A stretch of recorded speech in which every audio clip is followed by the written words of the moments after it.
அயலி சிவா சீரியல்ல என்ன நடக்குதுன்னு பார்க்கலாம். வாங்க வீடியோக்குள்ள போலாம். அயலி, இந்திராணி எல்லாருமா சேர்ந்து உதய பெருமாள் கிட்ட கேட்குறாங்க. ஆமா, இதனால நீங்க என்ன நினைக்கிறீங்கன்னு கேட்கும்போது, கபிலன் ஏற்கனவே இந்த எலெக்ஷன்ல நிக்க வேண்டாம்னு எவ்வளவோ போராட்டம் பண்ணா, சண்டை போட்டான். நான் தான் இதை ஏத்துக்கிட்டு போய் செஞ்சேன். ஆனா இவ்வளோ பெரிய பிரச்சனை ஆகும்னு நான் நினைச்சு கூட பார்க்கலைங்கிறாங்க. சரி, அதெல்லாம் இருக்கட்டும். ஆனா உங்களை தடுத்து நிறுத்துனது யாரு? உங்களை மிரட்டுனது யாரு? அதை சொல்லுங்கன்னு கேட்குறாங்க. அயலி வர்மாங்கிறாங்க. ஆனா இதை பத்தி உங்க சித்தி கிட்ட சொல்லியிருந்தா நிச்சயமா கண்டிப்பா என்னை எலெக்ஷன்ல நிக்க விட மாட்டா.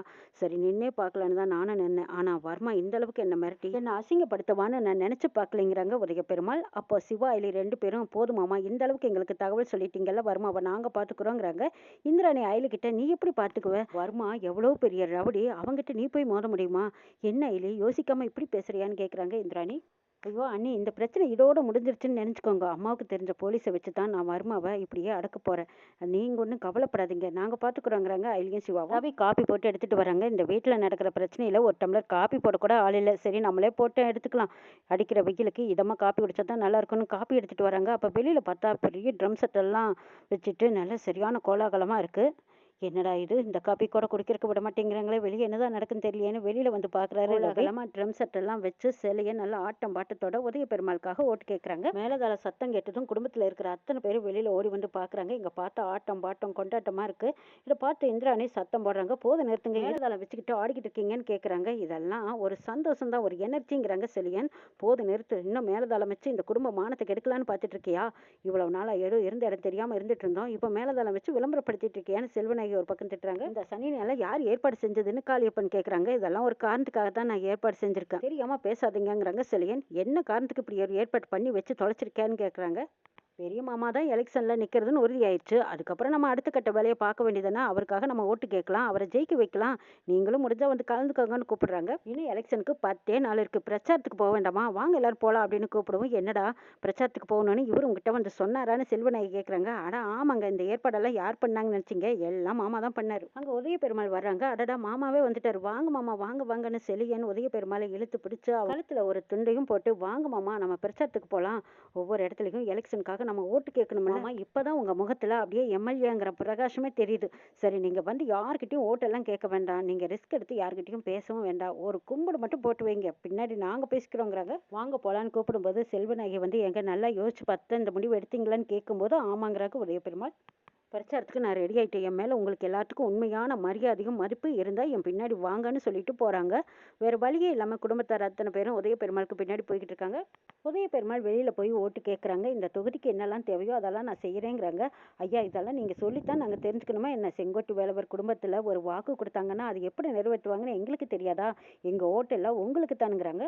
உதய பெருமாள் குடும்பத்தோட போய் ஓட்டு கேட்ட பக்கமெல்லாம், உங்களுக்கு தாங்க ஐயா எங்க ஓட்டு, நீங்க தான் கண்டிப்பா ஜெயிக்க போறீங்கன்னு நம்பிக்கையை கொடுக்குறாங்க. எதிர்த்தாப்புல ரெண்டு பேர் வந்து, ஆமா இப்படி வெக்கமே இல்லாம ஓட்டு கேட்டுட்டு இருக்காங்களே, நேத்து ஒரு பொம்பளை டிவியில நியூஸ்ல சொன்னாங்களே, உதய பெருமாளை என்னை கல்யாணம் பண்ணிக்கிட்டு கைவிட்டுட்டாரு, ஏமாற்றிட்டாருன்னு சொன்னாங்க.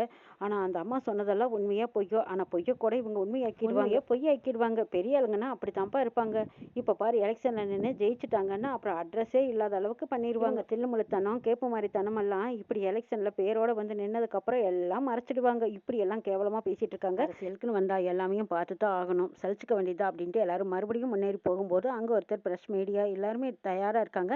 ஏன் சார், நேற்று ஒருத்தர் சாந்தின்னு ஒரு லேடி உங்களை கல்யாணம் பண்ணிக்கிட்டதாகவும் நீங்க அவங்கள கைவிட்டதாகவும் பேட்டி கொடுத்திருந்தாங்க. கல்யாணம் பண்ணி அவங்கள நீங்க ஏமாத்திட்டு தான் அவங்க பேட்டி கொடுத்திருக்காங்க. இப்ப நீங்க அமைதியா இருக்கிறத பார்த்தா இதை நாங்க சரின்னு எடுத்துக்கிட்டோமான்னு கேக்குறாங்க. ஏமாத்துறதுக்கு என்ன பதில் சொல்றீங்க? உண்மையான எவிடன்ஸ் வேற இருக்குதுன்னு சொல்றாங்க. அதுக்கெல்லாம் நீங்க என்னதான் பதில் சொல்றீங்க? உண்மையிலுமே அவங்கள கல்யாணம் பண்ணிக்கிட்டீங்களா? அவங்களை ஏமாத்திட்டீங்களா? நீங்க எங்களுக்கு உண்மையை சொல்லுங்க சார்னு கேக்குறாங்க. ஒருவேளை அவங்க சொல்றதெல்லாம் பொய்ன்னு ப்ரூவ் பண்றதுக்கு உங்ககிட்ட ஏதாவது எவிடன்ஸ் இருக்கான்னு கேக்குறாங்க. ஏங்க, என்ன பண்ணிக்கிட்டு இருக்கீங்க? நாங்க எலெக்ஷனுக்காக பிரச்சாரம் பண்ண வந்திருக்கோம், நீங்க என்னடானா இந்த கேள்வியெல்லாம் கேட்டுட்டு இருக்கீங்க? இதை சொல்றதுக்கான நேரம் இது இல்லை அப்படின்னு இந்திராணி ஒரே பேச்சுல முடிக்கிறாங்க. என்ன மேடம், நீங்களும் பத்திரிகை துறையில் தானே இருக்கீங்க. ஒரு பெண்ணுக்கு அநியாயம் பண்ணியிருக்காங்க, இதை தட்டி கேட்காம நீங்க பாட்டுக்கு இப்போ கேட்கக்கூடாது அப்போ கேட்கக்கூடாதுன்னு பதில் சொல்றீங்களே, இது இந்த கேள்விக்கு நீங்க பதில் சொல்லித்தானே மேடம் ஆகணுங்கிறாங்க. கண்டிப்பா இதுக்கு நான் பதில் சொல்லுவேன், நானே உங்களுக்கு அனௌன்ஸ் பண்றேன், அப்ப வந்து நீங்க இந்த கேள்விக்கு பதில் தெரிஞ்சுக்கோங்கன்னு சொல்லிட்டு போறாங்க இந்திராணி. எல்லாரும் வீட்டுக்கு வந்ததுக்கு அப்புறமா செலியனை போட்டு திட்டுறாங்க. ஏண்டா இப்போ உனக்கு திருப்தியா? இப்ப அமைதியா இருந்த இடத்துல நீ இப்படி கூத்தடிச்சு விட்டு ஆளுக்கு கேள்வி கேட்டு அவங்களுக்கு பதில் சொல்லும்படி வச்சிருக்கியே, என்னடா பண்றது? உன்னை நீயே இங்க வரக்கூடாதுன்னு சொல்லி வச்சிருந்தோம். நீ இங்க இருக்கிறதே பெரிய தண்டச்சோரா நாங்க நினைக்கிறோம். அதையும் தாண்டி நீங்க வந்து எங்களையும் இப்படி நிம்மதி இல்லாம கெடுத்துட்டீங்கிறாங்க செல்வநாயகி. நான் என்னமோ வேணும்னே செஞ்ச மாதிரி சொல்றீங்க, இப்ப பேசுறதுக்கும் இதுக்கு எந்த சம்மந்தம் கிடையாதுன்னு செலியன் சொல்றாங்க. அப்படின்னா என் புருஷன் உண்மையிலுமே தப்பு பண்ணாருன்னு நீ சொல்ல போறியான்னு செல்வநாயகி கேட்குறாங்க. நீங்களா கற்பனை பண்ணியெல்லாம் இப்படி பேசிட்டு இருக்காதுங்க. எனக்கு இந்த குடும்பத்து மேலே அக்கறை இருக்குது. நீங்கள் நினைக்கிற மாதிரியெல்லாம் நான் அப்படி நினைக்கவே இல்லைங்கிறாங்க செல்லியன். அரசியல் இறங்குனா இந்த மாதிரி பிரச்சனையெல்லாம் வரத்தான் செய்யும். எந்த அரசியல்வாதி இந்த மாதிரி பிரச்சனைகளெல்லாம் சந்திக்காமல் வந்திருக்காங்களா? இங்கே ஒருத்தர் சொல்லுங்க பார்க்கலாம் அப்படிங்கும்போது அப்போ செல்வநாயகி திருதுன்னு முடிக்கிறாங்க.